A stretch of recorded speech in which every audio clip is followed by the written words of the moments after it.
সকাল আমার প্রিয় বন্ধুরা, তোমরা সবাই কেমন আছো? আশা করছি যে যেখানে আছো ভালো আছো, সুস্থ আছো।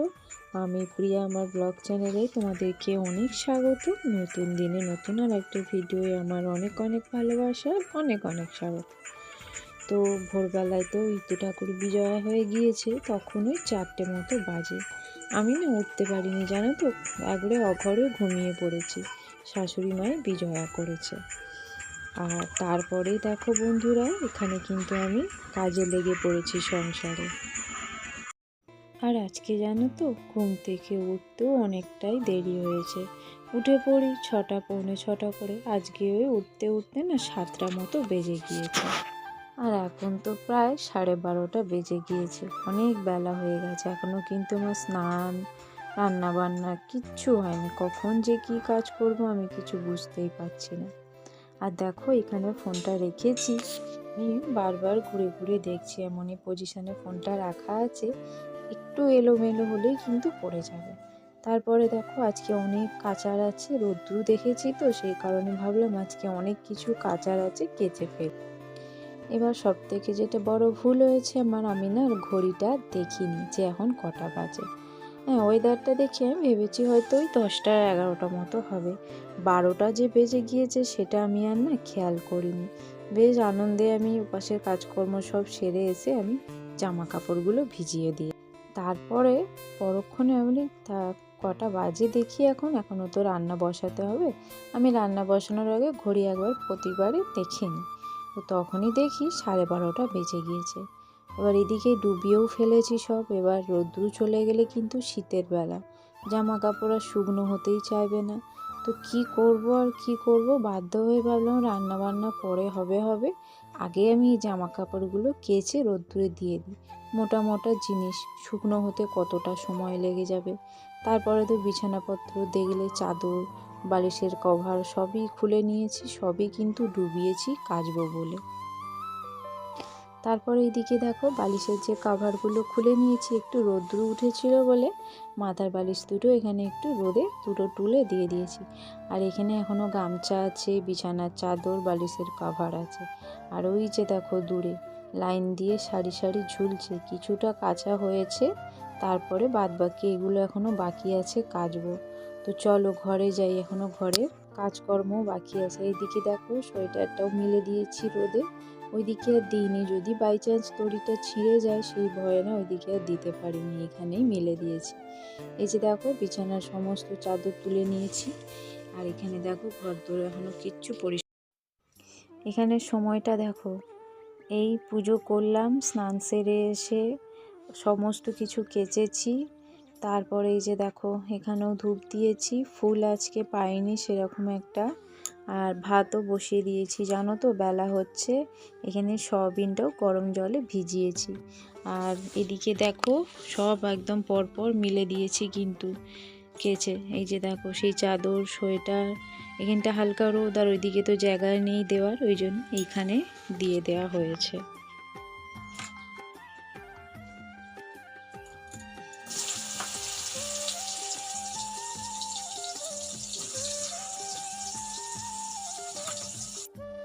তারপরে দেখো বন্ধুরা ভাতটা হয়ে গিয়েছে, ভাতটা উপর দিয়ে এখানে আমি সয়াবিনগুলো আগে ভেজে নিচ্ছি। সয়াবিন আলুর তরকারি করবো তো, ওই জন্য সয়াবিনটা আগে একটু লাল লাল করে ভেজে নিই, তারপরে তরকারিটা করলে বেশ খেতে ভালো হবে।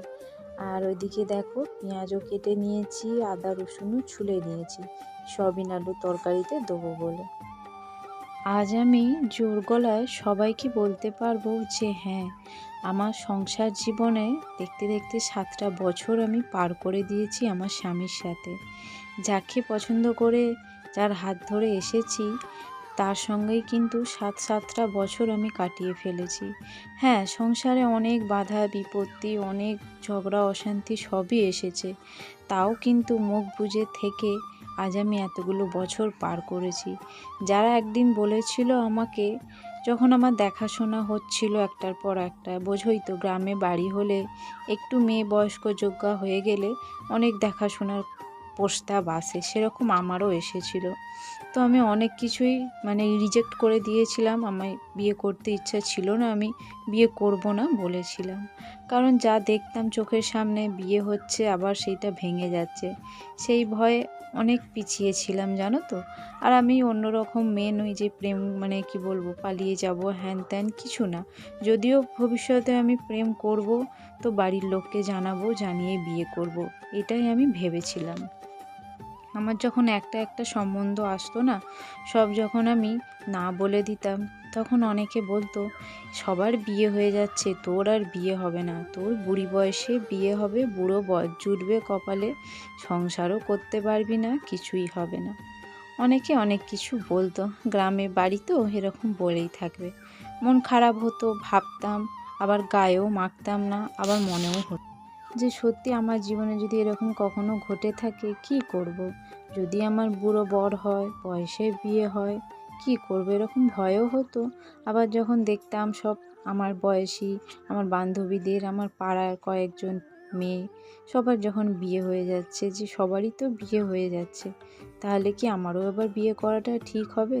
কিন্তু তখন ভাবলাম যে না, আমি যে বড় হয়েছি বা আমি যে এখানে জন্মেছি, এত তাড়াতাড়ি ঘর ছেড়ে চলে যাব? কিন্তু ওরাও তো সবাই চলে যাচ্ছে, বাবা মা সবাইকে ছেড়ে পরের বাড়ি চলে যাচ্ছে, তাহলে আমিই বা কেন পারবো না?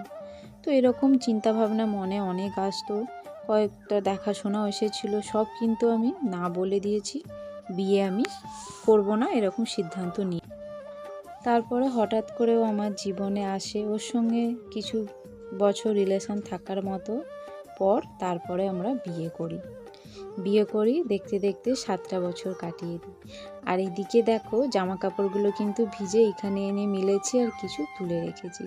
তো তাই সেই মানুষগুলোকেই বলবো যে তোমরা দেখো আমি কিন্তু আমার সংসার জীবনে কতগুলো কাটিয়ে ফেললাম, এবং স্বামীর হয়তো কম পয়সা, কিন্তু এই কম পয়সার মধ্যে সুখে আনন্দে আমরা দিনের পর দিন কাটাচ্ছি, দুজনার সুখে শান্তিতে সংসার করছি।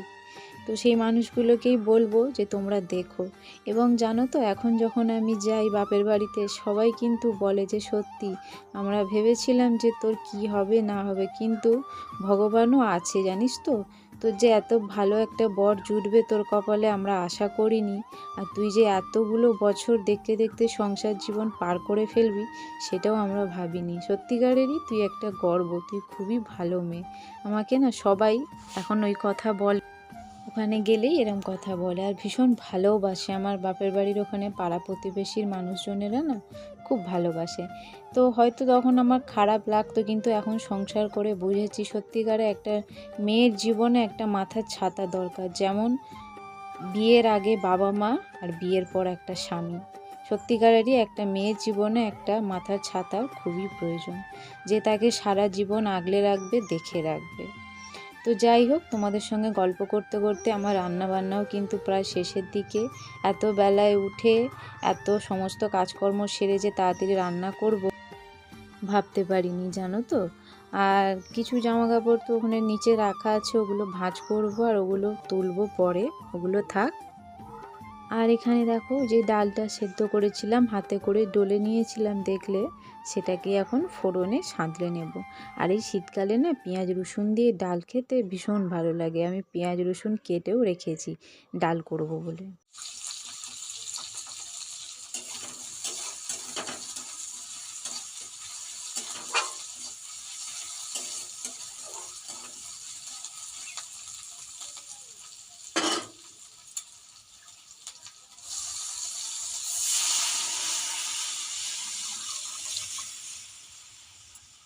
এত সুন্দর সাঁতলানোর সময় গন্ধ বেরিয়েছিল, যদি একটু ধনেপাতা থাকতো ছড়িয়ে দিলে না দারুণ লাগতো খেতে।